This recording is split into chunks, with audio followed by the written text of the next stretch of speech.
various tools required for the process of rDNA technology. We have already discussed about the different enzymes required for this process. Now, the restriction enzymes also we have little idea, but how are they named? The nomenclature of restriction enzymes is something which we should discuss at first. These restriction enzymes names they are derived from the organisms from whom they have been discovered. For example, the enzyme HIND3 was isolated from Haemophilus influenzae strain RD. The type of strain from which it was taken out, it was a rough strain, and that is represented by RD. Now, the how are we naming it? We are using the first alphabet of Haemophilus.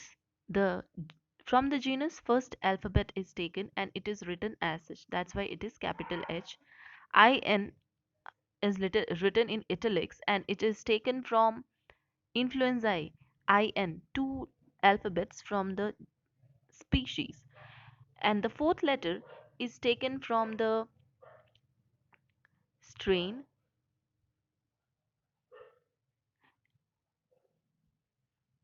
Fourth letter is taken from the bacterial strain. That's why we get a D, because RD, the D is taken from there. 3 is the number denoted on which it was identified. So it is representative, or it signifies that when the discovery took place. From the Haemophilus influenzae, there were already two types of restriction endonucleases formed, and this HIND3 was the third restriction endonuclease formed.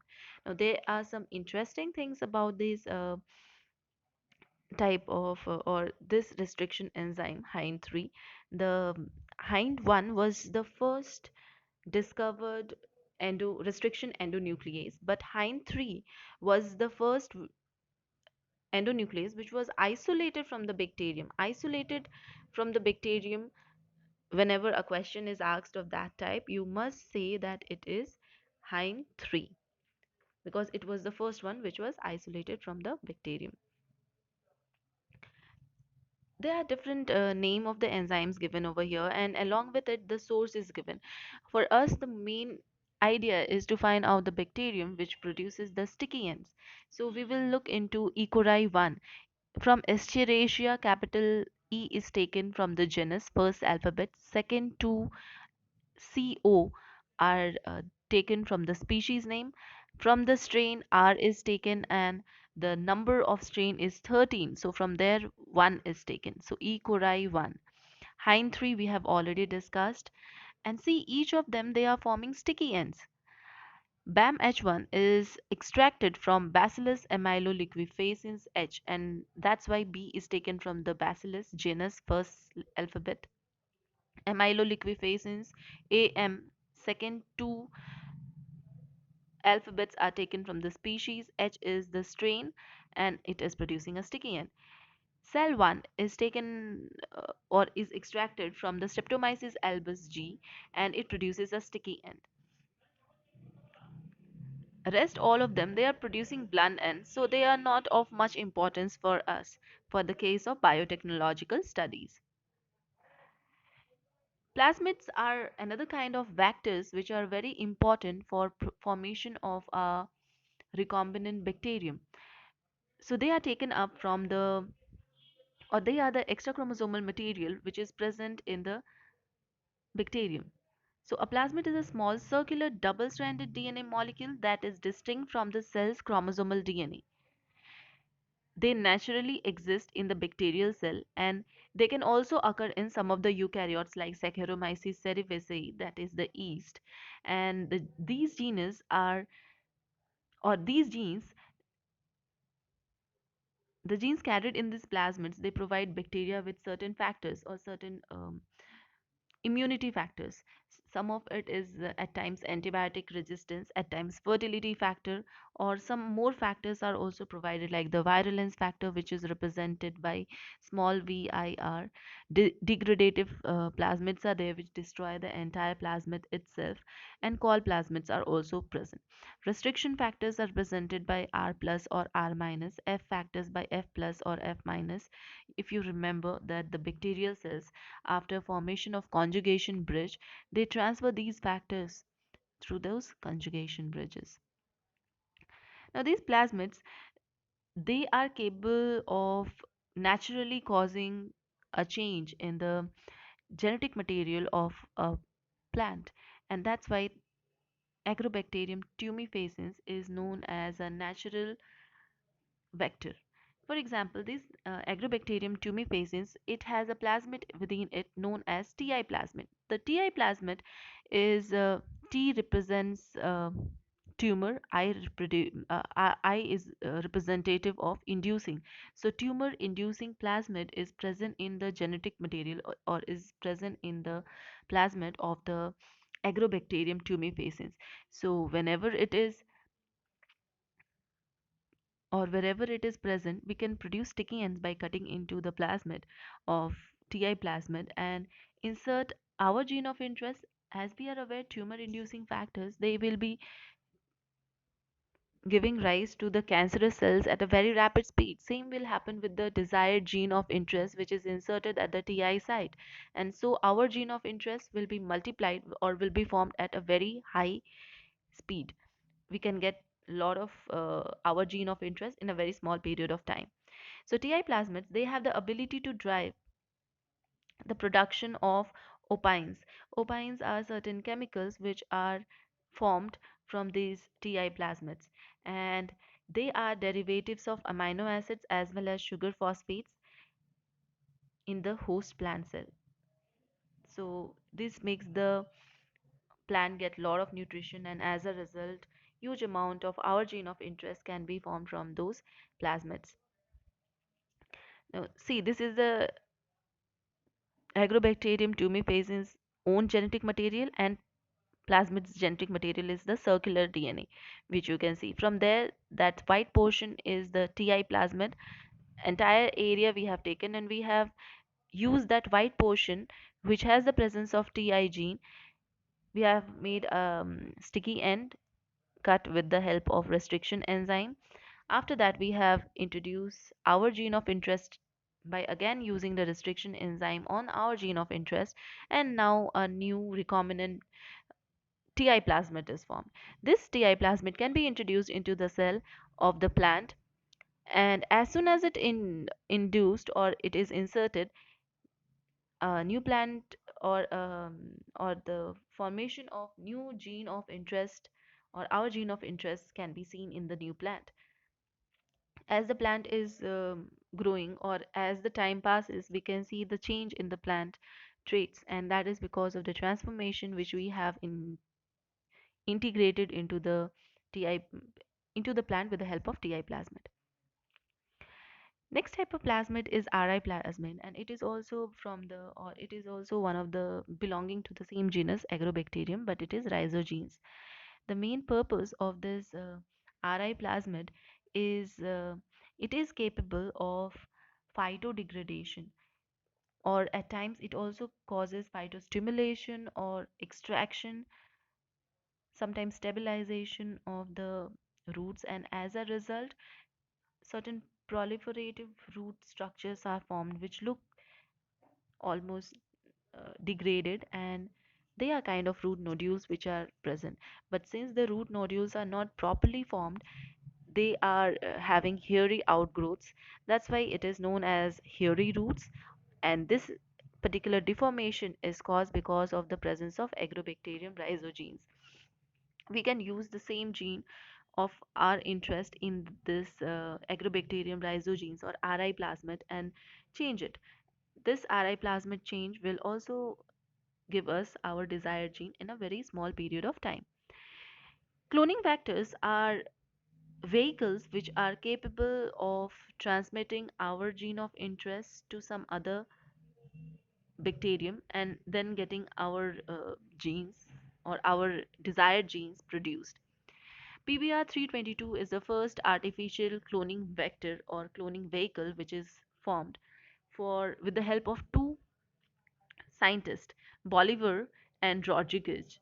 So you have to learn the name. P represents plasmid, B for Bolivar, Rodriguez is represented by R322, is representative of the strand, or it is representative of the number which is assigned to segregate this PBR322 plasmid, or you can just say that it is the 322 is the order of synthesis of this artificial gene or artificial plasmid which is formed. Now this plasmid has presence of two restriction sites or two specific sites which are assigned to two antibiotics. These areas are known as the selection or selectable markers. Antibiotic resistant sites are present in this bacterium. Two pink sites. One is representative of TETR, which is tetracycline resistance, and AMP resistance, which is ampicillin resistance. With the use of these two, we can form various other desired colonies of bacterium. Now, let us see each one of the restriction enzymes present in this PBR322 artificial chromosome, or sorry, artificial plasmid. First thing is this BAMH1, which is BAMH1. We have an idea that BAMH1 is extracted from Bacillus amyloliquefaciens H, and since it is the first restriction enzyme found from the Bacillus amyloliquefaciens, so it's assigned capital 1 numeral. Second restriction enzyme is SAL1. BAMH1 will produce sticky sites. SAL1 is extracted from Streptomyces albus, and 1 is representative of the order in which it is extracted.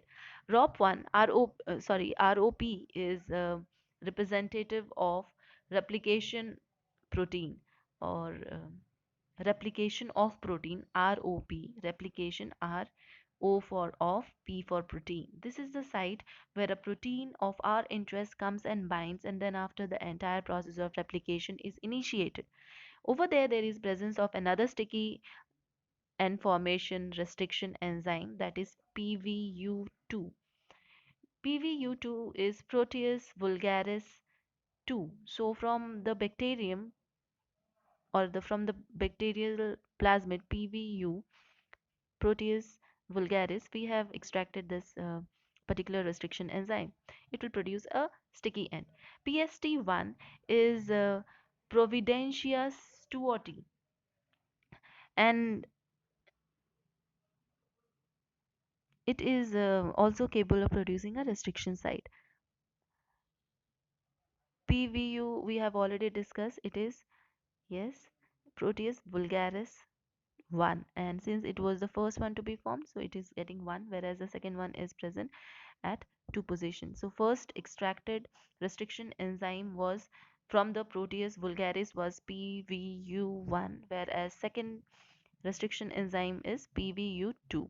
E. coli 1, we have an idea, it is extracted from Escherichia coli RD1, and from there we are getting this entire name. CLA1 is representative of Caryophyllon latim, and since this restriction enzyme is extracted from CLA1, so C is representative of the genus name, latim LA from latim, and 1 is representative of first restriction enzyme found from the particular species.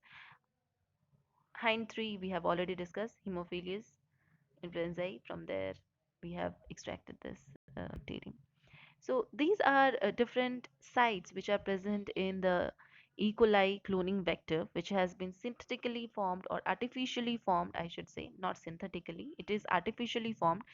And you should learn about each of these bacterium which are representative of different restriction sites.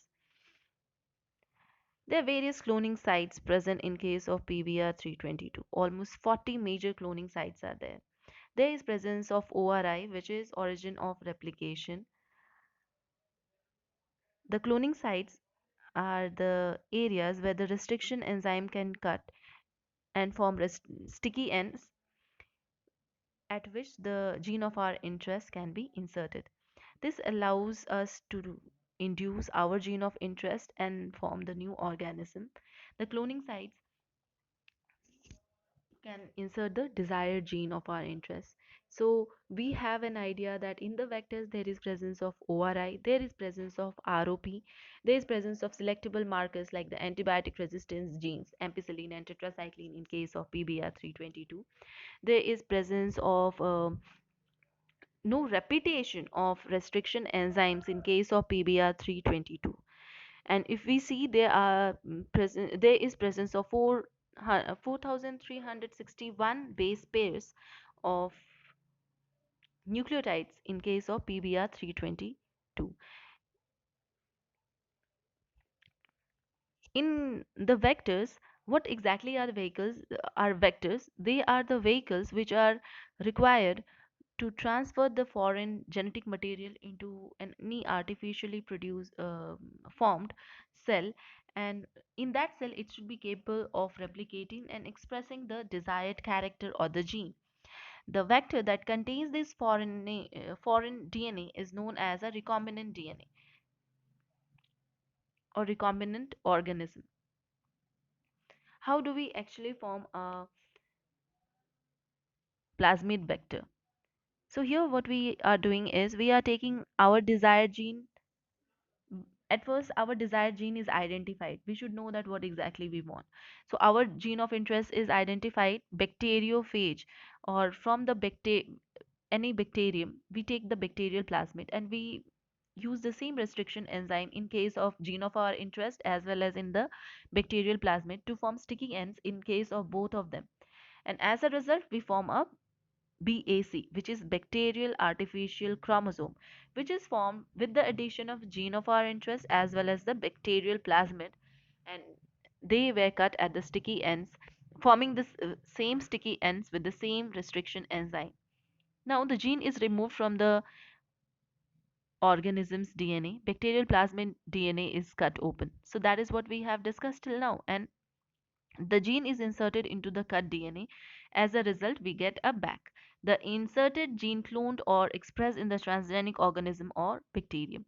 So we can think, or we can just imagine that this transformation which we wanted to carry out has been carried out, and as a result we have formed this petri dish which is having all the blue colonies having the transformed transgenic bacteria.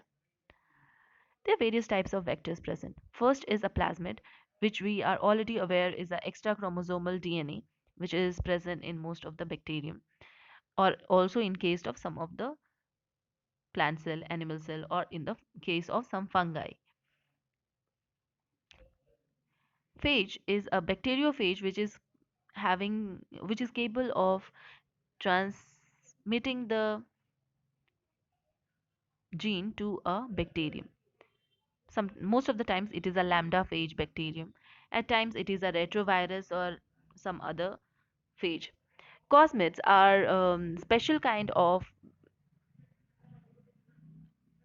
vectors which are formed with the help of a hybridization between a lambda phage as well as a plasmid. Here the lambda phage's course sequence is taken into consideration. Cos sequence, that's why we have cos, and mid is from the plasmid. So cos sequence of lambda as well as the phage. Both of them they are joined together or they are combined together to form a cosmid. Bacterial artificial chromosome, we just saw how is it formed. We have a plasmid, bacterial plasmid. With the help of restriction enzyme we cut it, and we have our gene of interest which is also cut with the help of restriction enzyme, and since both of them they have presence of sticky ends, they combine together to form a bacterial artificial chromosome. Similar technique is used to form the yeast artificial chromosome as well as human artificial chromosome. But in case of human artificial chromosome, we shouldn't say that it is same as yeast and bacteria. Here we take the egg and we use our desired manipulated sperm in order to fertilize the egg, and as a result the transformed organism can be formed. with the help by the utilization of the same egg. This technique of formation of human artificial chromosome is very tricky because eggs are produced once in a month. So first of all, it is very expensive. We need a vacuum, we need a micro injection in order to vacuum pump is required to hold the, suppose this is a vacuum pump required in order to hold the egg. Here the egg is holded, and then after we use a micropipette. With the help of micropipette, the gene of our interest is inserted into the egg. Now, the suction pressure of this vacuum pump shouldn't be way too high, otherwise, the egg will be sucked inside the vacuum pump.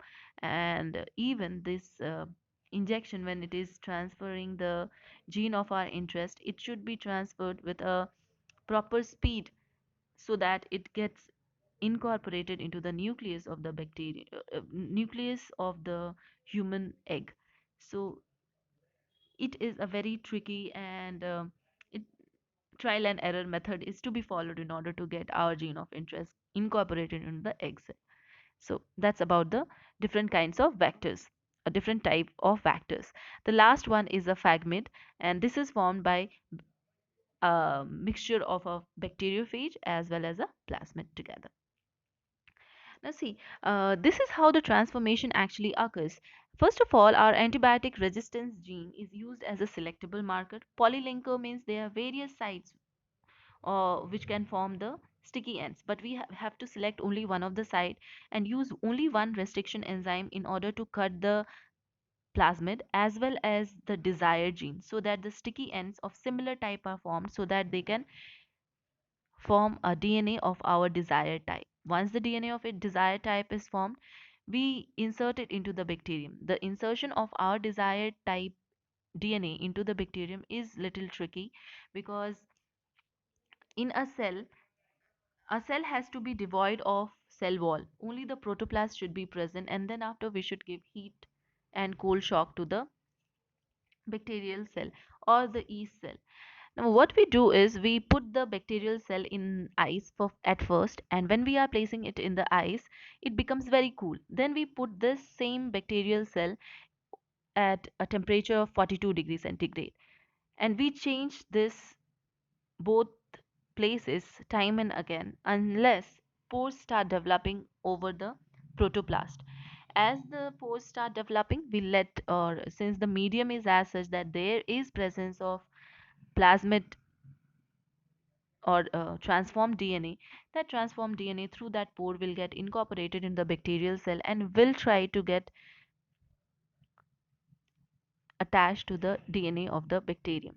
Since the bacterial culture is already present, now we stop, once the gene of our interest is inserted in the bacterial cell, we stop the transformation or we stop the heat shock treatment and let the bacterium multiply. Once the bacterium is multiplied, we see the bacterium, and with the help of antibiotic, addition of an antibiotic, we kill the bacterium which are not of our use. And since this idea, you have to think as if the bacterium which we require should be ampicillin resistant. Ampicillin resistant, they shouldn't be killed by ampicillin presence.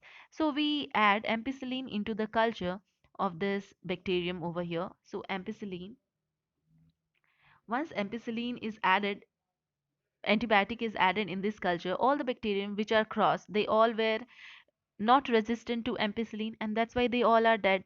Now the bacterium which are surviving, they all are capable of surviving in presence of ampicillin, and they all are ampicillin resistant bacterium. So that's why our gene of interest is formed as the end of this entire process. Similarly, here we have to think about one thing, that is a gene which we have seen in lac operon, lac z gene or lac z gene. So it produces beta galactosidase, if you all remember. We take a bacterial cell and bacterial plasmid, and within the bacterial plasmid, we cut it at the lac Z gene site with the help of restriction enzyme. Now, the bacterial gene is as such that is cut in such a way with the same restriction enzyme as our gene of interest is cut. And as a result, we get a bacterium or BAC, a bacterial cell, which is having the LAC-Z gene as well as our gene of interest. Now, one thing has to be kept in mind that the bacterial cell has the presence of LAC-Z gene. So, with the help of host DNA as well as this plasmid DNA, some part, there will be formation of a functional beta galactosidase. Okay, both of them when they are present together, then only there will be formation of beta galactosidase. Otherwise, beta galactosidase will not be formed. So that's why we can see in the last culture that some of the colonies are purple or colored. The colored colonies are capable of producing beta galactosidase, whereas the white colonies are not capable of producing the beta galactosidase, although they are transformed, but still they are incapable of producing the beta galactosidase. So this is how it all rDNA technology can be used in order to find out the colony of our interest. Here, if we want a colony or we want to form a bacterial colony which do not has presence of beta galactosidase gene, we should take the white colonies and let them be cultured in a plate. There are various characteristics of vectors present. First is it should be self-replicating and should have multiple copies of itself. If it is self-replicating, it can form multiple copies of itself, and so the number can be very high. Now you can see two structures over here. One is Ecori 1, another one is DNA to be inserted into the plasmid. Both of them are cut with the same restriction endonuclease, and you can see sticky ends are formed. The sticky ends help in incorporation into the plasmid, and as a result we get our recombinant DNA. This is a vector. Recombinant DNA is the vector which is capable of transmitting the change into the bacterium. Replicating origin site or ORI is required to be present into a vector. Uh, Cloning site should be there so that our gene of interest can be cloned. Selectable markers in the form of beta galactosidase gene, that is LAC-Z gene, or antibiotic resistance gene like the ampicillin resistance or tetracycline resistant gene should be present. The molecular weight of the vector should be very low so that we can very easily handle it. It should be easily isolated and purified so that we can use the vector very efficiently. And once the transformation has occurred and our gene of interest is formed, it should be capable of we should be capable of isolating the gene or desired gene from the host very easily. So that is also very important. Next is about the selectable marker. Since we have discussed about the selectable marker, we should know few things. First is it helps in identifying and eliminating the non-transformants. That is what we can do. We are aware that the non-transformants are the blue colonies, whereas the white colonies are the transformants. So in the white colonies, the beta galactosidase gene is incapable of forming the enzyme, and that is our desired culture. Transformation is a procedure during which a piece of DNA is incorporated into the host bacterium, and these genes encoding resistance to antibiotics such as ampicillin resistance or chloramphenicol resistance, tetracycline or kanamycin resistance are used as selectable markers so that we can just use any of these resistance genes and transform the entire bacterial culture. We can kill all the bacterium which are not transformed if we add the antibiotic resistance gene. Antibiotic resistance gene help in selecting the recombinants from the non-recombinants by a method called insertional inactivation. Whereas a recombinant DNA is inserted within the coding sequence of an enzyme beta galactosidase in the presence of chromogenic substrate, which results into inactivation of the enzyme. That is what has happened. The presence of a chromogenic substrate gives blue colored colonies. These blue colored colonies have the presence of beta galactosidase enzyme. if the plasmid in the bacterium does not have any insert. So if there is an insert, we do not see the colored blue color. So white colonies are formed in that case, and those colonies are the recombinant colonies. Presence of an insert results into insertional inactivation of the beta galactosidase, and the colonies do not produce any color. Hence, they are the recombinant colonies. So, white colonies are the recombinant colonies. Now, you have to see the same idea, same thing which we discussed over here with the help of a diagram. We have taken a DNA, and LAC-Z gene is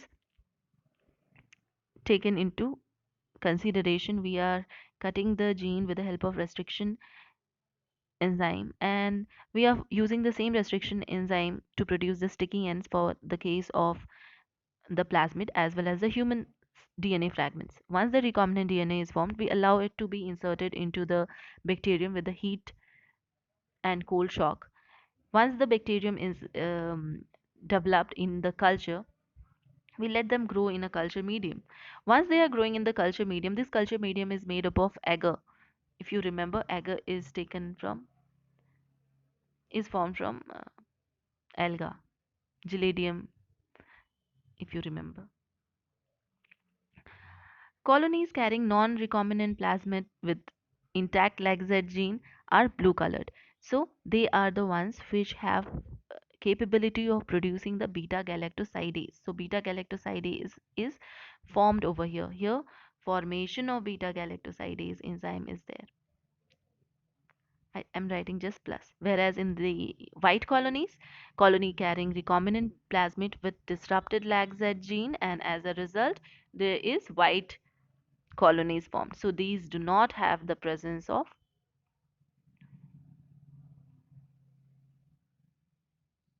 beta galactosidase, and hence we end our topic today. Thank you.